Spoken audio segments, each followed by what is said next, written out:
నువ్వు దేవుని మందిరంగా మారాలి. నీలో ఆయన నివాసం ఉండాలి. ఎప్పుడైతే నీలో ఆయన నివాసం ఉంటాడో నీలో నుండి ప్రభావం బయటకు వెళ్తుంది. నీ అవసరం ఏర్పడుతుంది. అప్పుడు వాళ్ళకి నిన్ను వద్దన్న వాళ్ళే నువ్వు చుట్టూ తిరుగుతారు. నేను కాదన్న వాళ్ళే నువ్వు మాకు అవసరం అంటారు. నువ్వు మాకు అవసరం లేదు గెట్ అవుట్ అన్న వాళ్ళే నువ్వు లేకపోతే మాకు దిక్కు లేదంటారు. అలాగ అనాలి, అనిపించుకోవాలి, నువ్వు అనిపించుకోవాలి. అలా ఎదగాలి. నువ్వు అలా ఎదగాలంటే నీలో నుండి ఆత్మ ప్రభావం బయటికి వెళ్ళాలి. ఆత్మ ప్రభావం నీలో నుండి బయటికి వెళ్ళాలంటే దేవుని మందిరంగా నువ్వు మారాలి. అందుకే అద్దం ముందు నిలబడిన ప్రతిసారి చెప్పుకో. ఏం చెప్పుకోవాలి?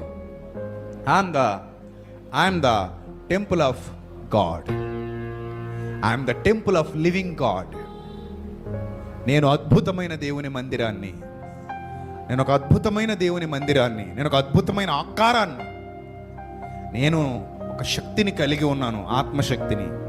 నాలో ప్రభావం ఉంది, నాలో బలం ఉంది, నాలో దేవుని జ్ఞానం ఉంది, నాలో సత్యం ఉంది, నాలో వివేకం ఉంది. నేను మందిరంగా మారితే నా నుండి ఇంకా అనేక మందిరాలను ఏం చేస్తాను? కట్టుకుంటూ వెళ్ళిపోతాను.